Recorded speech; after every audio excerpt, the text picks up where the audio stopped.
Welcome, everyone, to another episode of Perspectives. We are your hosts. My name is Littyyy Bro Flacko. Here is Holden Stephan Roy. Say hi, Holden. Hi, Holden. There he goes.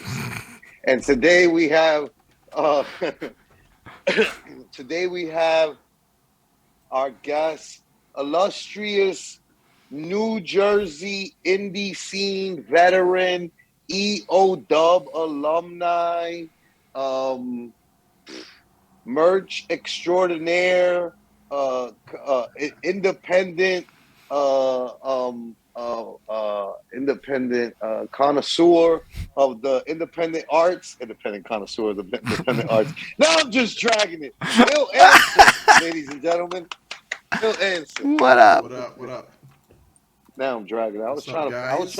I was trying to find a way to like talk to plug the fact that you're uh like fucking one stop shop, like essentially indie fucking, you know what I mean?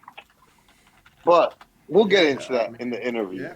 We don't have to necessarily put all the titles of everything at the beginning. I like I to think use it's the most word important like that they know that you're mogul from at Jersey that point. and EO Dub alumni. Mogul, that was the word that I was looking for. Um, no answer. Welcome. This is what we do. Thank you. I do a lot of tangent shit. You know what I mean? So the way we usually start out the show, as you very well know, probably, right, is by giving our origin story over here before we ask you for your origin story. Because that's the way it works, right? We're like, we'll show you ours if you show us yours. You know what I mean? Hey, yo, pause to all of that. You know what I mean? But no pause. More of that. You know what I'm saying? Um, so, what happened was me and Jesse were working on Littyyy Bros Volume 1, correct? And Right. we were going to mix down, and I told Jesse he has to relax. He's not going to engineer mix down the project. I was going to get an outside source to do that, and I did. And I got Merker Miyagi from Montreal, Canada, to mix down the project because the man is fucking amazing and does a great job at what he does. And so Merker is like, might as well be like a New Yorker, right? Because like he's a man who like is smart enough to know to not share the music of the people he works with because you'll probably take a check from a guy who's like music you don't like. You know what I mean? Like at the end of the day. So it's like, yo, I'm not gonna be sharing that shit because then you share one person's, you gotta share them all, you know? So, but he ended up sharing our shit out the goodness of his heart because I didn't ask him to do it, right? And Holden was like, "What?" Holden likes to say that he shared it with like a very alluring caption, right? It It was was like very like if I were to be in New York City, I want to party with the Littyyy Bros, something like that. And Holden was like, "Well, that sounds like a very provocative title to put your status up with." And he clicked play. And when he clicked play, he was like, "This is not half bad." At least that's the way I like to make it sound, right? And he was like, "This is not half bad." And then he was like, "Yo, you know what?" He made an album review on the album, and I was like, "What? You did an album review without me even fucking hitting you up for that? That's cool." And I was like, "Yo, we should do an interview." And he was like, "I was gonna ask you that next." I was like, "Shh, beat you to it, buddy." And then we did an interview, and bro, I felt like I went to fucking therapy. Let me tell you something. I was like, "Why am I not? Why have I been doing rap for this long?" And all the interviews are like, "When did you first fall in love with hip hop?" Like, bro, stop watching Brown Sugar. You know what I mean? But so anyway, Holden was not like that, and so I was like, "Yo, we should start doing a series together where I bring the homies to the table and you interview them." And here we the fuck are. yeah, Um, episode yeah, 54. episode 54, my guy. You're Episode even number. 54. You're even Wow. number. I like that. That's good for my brain. I hate odd numbers. Like if it would have been episode 53, I'd have probably forgotten you. But now you're episode 54, and I'm gonna remember you. Um, right. Shout out to So all of the odd numbered guests. We still remember you. facts. Shouts to all the odd number guests. I was just talking shit. So, with that in mind, right? Holden loves to open up with his questions, but I always cut him off.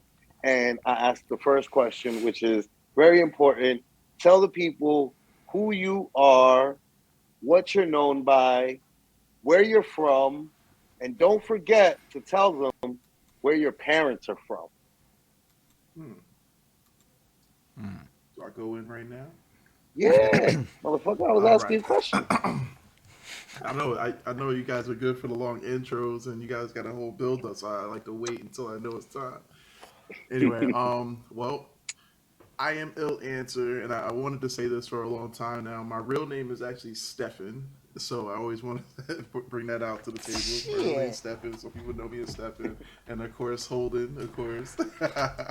that's a connection there. Both you guys always make me think of Urkel when he's Stefan and shit. You know what I mean? That's what I always think of when I hear Stephan.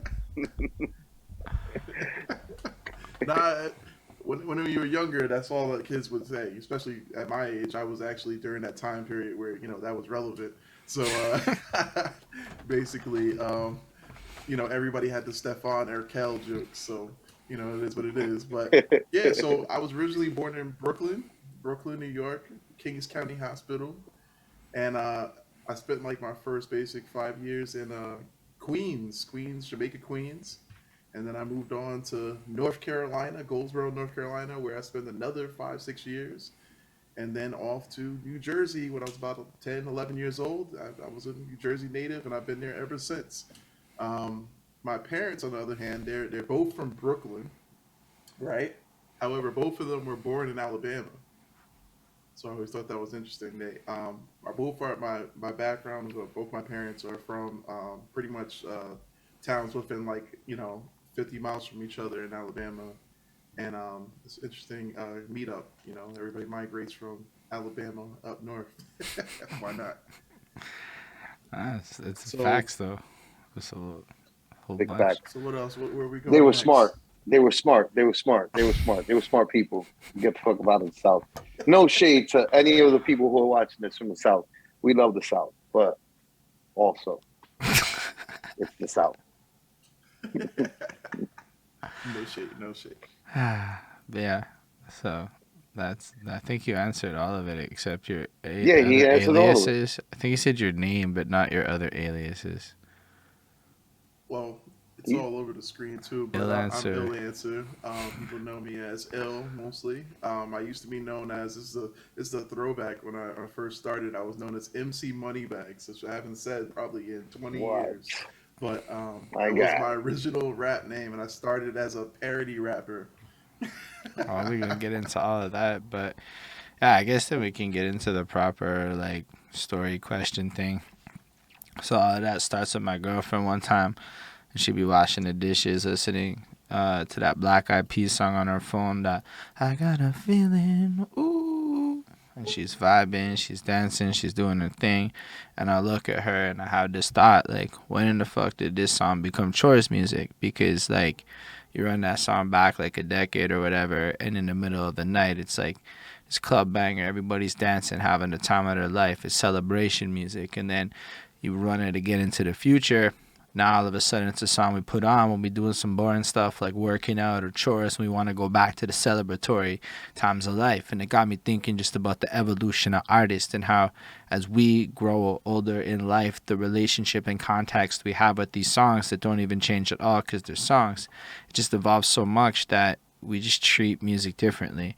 And then it got me thinking about the journeys of artists and how... Scratchy, buddy. Am I? All right, let me just fix that right quick. So yeah, it just got me professional. Thinking about the whole journey of an artist, right? And how while most people start their artist journey in their minds at this adolescent era when they first start getting into music or when they first fall in love with hip hop or they first start writing or something, but that's not really the beginning of any of our stories because it is such a journey that just kind of builds on it. So it got me thinking when you came out the hospital in Brooklyn, there was probably some music playing in the room that was getting absorbed by a little baby ill answer back in the day. Or I guess a little baby MC Moneybags would be more appropriate because that was closer to it. And so, like, you might not remember that, but as time went on, you were just around all kinds of music growing up. Like, I can remember being like 5 in the apartment in Montreal, and, you know, my dad had the gray boxes all over, the preamp and the amp and the radios and the tape deck with the wires going around for the bootleg surround sound that we had at home as he'd bust his Led Zeppelin tapes and the Guns N' Roses and things like that in the daytime. But at nighttime, it was all these stuff live from the clubs of Montreal, straight club mixes and stuff. And that would just be like a completely different vibe. Then my mom's, it was more like musicals and discos and Disney songs and this whole other side of life. And all of this created this mix in my childhood that, like, you know, really impacts even what I listen to this very day. So it got me thinking, Mr. Ill Answer, what it sounded, sorry, a lot of that happened without me having any control of the sound. So it got me thinking, I'll answer, maybe just fucking asking my director. I fucking failed that delivery. If you were battle rapping right now, the crowd would be like, "Hey, yo, done. Get his shit together." Usually doesn't happen like that. So if you could bring us back to when you were young, Ill Answer, and let us know a little bit, like, it's kind of what it sounded like to be you before you had any control over the sounds in your life. And just keep in mind that most of us aren't necessarily coming from Queens and other such places, so we don't really know the vibes as naturally as you might. So feel free to just describe, you know, like the vibes around you. Oh man, well, I don't remember a ton from back then, but I will say my mother was a singer. She was a model slash singer. She went to business school. She did a ton of different things.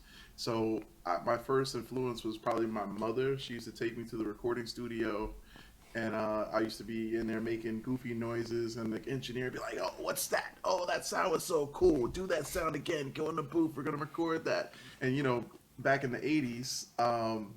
Recording was a whole different thing. You know, it was like all tape, basically analog, and it was a whole long process that I got to be engrossed in at a very early age, and without even thinking about it, you know, I took on kind of, I guess, the bug of music. You know, so my mother's side of the family is a long line of singers and slash entertainers. And on my dad's side is a long line of artists, like traditional artists and things like that. So like drawing and stuff. Traditional, yeah, I was gonna say like art, like drawing, painting. Yeah, my uncle, he used to do all those like airbrush paintings and stuff back in the day, and also like murals and things like that using airbrushing. And my grandfather actually is a children's book author, well, author in general. He didn't just do children's books, but he also illustrated and authored several books out there. And he basically taught like my family the art thing. So I have this, like, you know, background in a whole bunch of stuff that kind of has me today. You got a background in art. Yeah. Beyond that, I've been groomed since I was. Did you say that in the 80s, the engineer in the studio was using you for samples? Not like you just became the samples, like you just make noises and that got used. Yes. So there's technically like you embedded into all these songs or whatever that could just be out and about, and like people wildly be bumping to some shit, and it's like a little baby Ill Answer that got put into a thing that got moved over there. Absolutely.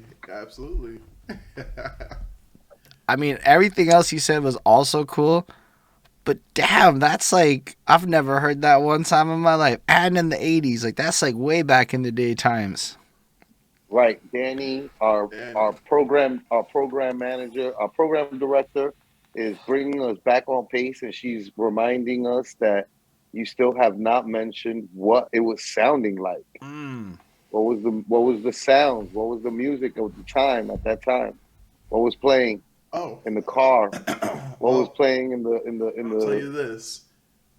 At that time also, which I was going to continue on, but my uncle was basically living with my my grandmother and my mother, and you know, off and on at the time or whatever. And he basically would play nothing but hip hop, you know, like early hip hop, you know, 80s stuff. and I used to hear it only from him, and he used to be a really big influence in my life. Besides my father, he was pretty much the guy around, So he was doing all this cool stuff. He was in high school, and I remember I used to have to want to wear like a gold rope chain like LL Cool J because my uncle showed me that, and he used to take me to the Coliseum with him to get a slice of pizza and to take a picture in front of there's basically like these tapestries set up back in the day. I don't know, and basically it would be like a crazy airbrush painting of like New York City skyscrapers or like I remember the them. Batmobile. I know you remember those. I don't remember them. And you would basically do your poses. Yeah, no, You do your you jail keep on. poses That's in why I'm front of not stopping those. him from. That's why I'm not stopping him from describing it. Like he's Nah, doing it a sounds great really job. cool. He's explaining the Nami.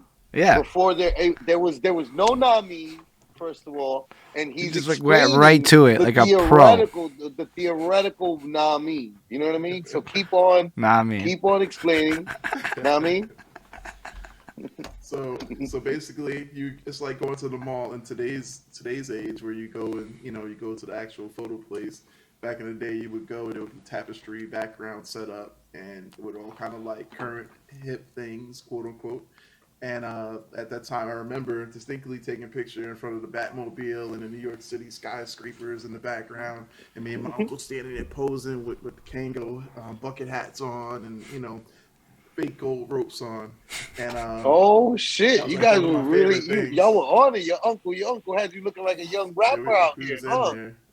Mm-hmm. We was in there. I used to. If you had run around if the you had kitchen the in my socks Kango with the gold bucket rope on. and chain, that's it. You were an 80's Mm-hmm. rapper essentially. You know what I'm saying? Like you was living the life. Listen, my uncle would have the boom box on his shoulder, take me to the park, all that. So it was definitely lit. Yeah, do you remember any of the songs that like were like prominent back then? You know what's funny? The first song I think about was a funny song. It was "Doing the Butt." I don't even remember who even sung that song. Like, "Doing the Butt," sexy, sexy.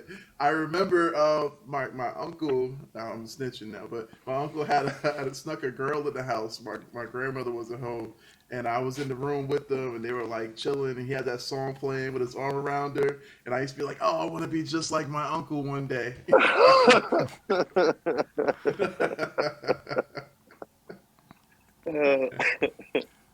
Yeah, I think it's nifty how much So that's the one that I remember. like it's nifty how visual your memory is with it. Like sometimes people go to different places with it, but it's like, were you drawing back then? Like was that like a part of your childhood as well? I'm gonna say yes. Do I remember drawing necessarily? Not really, but with my grandfather, he pretty much made sure everybody could draw. he used to he used to basically sit you down and say, "This is how you sketch," and he would just like sketch some craziness, and then get you kind of like in that thought process. And I keep I'm gonna bring my grandfather up a lot because he was like a very powerful influence on me through my whole life, as I come to realize as we're talking actually. But he would actually promote you being a part of the world and seeing things in the way you see them, and actually putting it down, like capturing it. So he would take you on walks of Brooklyn, basically, because that's where my grandfather lived at that time. He lived in Brooklyn, and it was Brownsville, Brooklyn to be specific. And he would love taking us to the park and down Pickett Avenue, and we used to get like Icees and snow cones. I think they believe they were, and the big slice of pizza from that little side window from the pizza shop. And that was like one of the things that I lived for. And he would definitely walk me around with that, and I appreciated life definitely back then. And actually, one of the memories I have is when I was really little like that. He got commissioned to do a mural on the side of Brownsville Post Office, and the mural was basically depicting, people of color in, education format. So like, someone in a cap and gown, a young kid, reading a book, things like that. And my my grandfather was the kind of person where like you're gonna come, you're gonna help, you're gonna do this. So I was maybe like 8 years old, and I painted a part of that mural, and I was always so proud of that. Like, I was like, wow, I painted a mural, on the side of a post office in Brownsville. No, that is super ill. That was one of my claims. That's a crazy experience still. So they're like, how old when that happened? I was probably, I'd say about 6 or 7. I was young. I was real little, and my grandfather told me the story not too long ago to remind me. He's in his 90s now, but he was like, "Yeah, you were painting with me, and I stepped back to look at it, and a guy walks over." And he sees you with the paintbrush, and his mouth dropped about 10 feet to the floor. And he goes, "Oh my God, you did this?" I thought you did the whole thing all by yourself and shit. He thought I did. Which would have been child labor, by the way. Like, and your uncle would have been not such a good look for that. Not for nothing, ill, bro. Missed opportunity, man.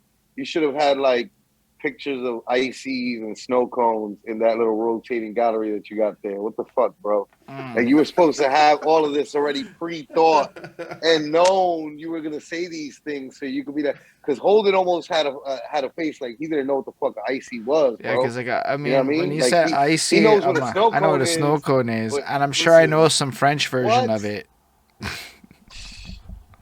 This guy doesn't know what a fucking Icee is. Know what that was. I want to reach through the motherfucking thing and punch you, and then punch myself for not getting you an Icee when you were here in New York. You know what I mean? I mean, it was November. I want to punch right? you. Like, let's be real. Just not even like knowing. Nobody was You know thinking what I mean? about ice cream treats in November in the cold. No, I know, but still, I didn't know that you didn't know what an Icee was. Well, I mean, I know what a snow cone is. I don't know if they're different. Nah, I know it's totally different. Completely different. Whole nother world. That's why you don't even know what a like that means that means that you don't even know what a coquito is, which means that I basically failed for the last 2 years. This is all losses. Like, now I'm wildly upset. I'm upset at myself. I don't even know what the fuck I've been doing all this time. I'm disgusted, yo. Oh my God. You gotta do the PR parade, PR parade, and get a coquito. You gotta come back in June or a nutcracker. We're definitely gonna figure out coming back. We gotta invite. Like, we gotta figure out like getting everybody that's in the chat right now at the same time in New York City, so I could take you guys all around, all of y'all at the same time, and have to deal with everybody's like different proclivities and shit. One person's gonna be like, I'm lactose intolerant. I'm gonna be like, I don't like fish. Yeah, Holden was like that he didn't like seafood. I was like, what? Yeah. What? It's facts. What? But then fucking Olivier doesn't like seafood and doesn't want cheese. I was like, oh, how the hell do you not want cheese? What the fuck? What? My guy. But yeah, no pizza, no seafood. But I still made it crack, right? Because what do? Take them to the Gucci Fritos so you can have Spanish food. There's no cheese involved, no seafood involved. It's just gonna be, good old Spanish food and shit. All right, listen, we went way off track here. This is ridiculous. Flacco's hungry. I'm mostly upset at myself because Holden doesn't know what the fucking Icee is. You know what I mean? It's fine. This is all bad.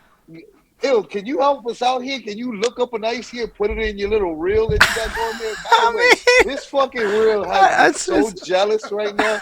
I'm upset at this reel. My guy showed up on the show with the ill setup for himself already, yo. I don't even know what the fuck. Like, what are we doing on this show? Like, Jesus Christ, this guy. I mean, stunting on us. Stunting for real. He showed up it wasn't an intentional flex. It just happened. Nah, but it fits into the way you're branded as this merchandising specialist, designer, entrepreneur guy coming through with the virtual style that looks like you know exactly how to make that stuff yourself, whereas I gotta pay you to make it for me.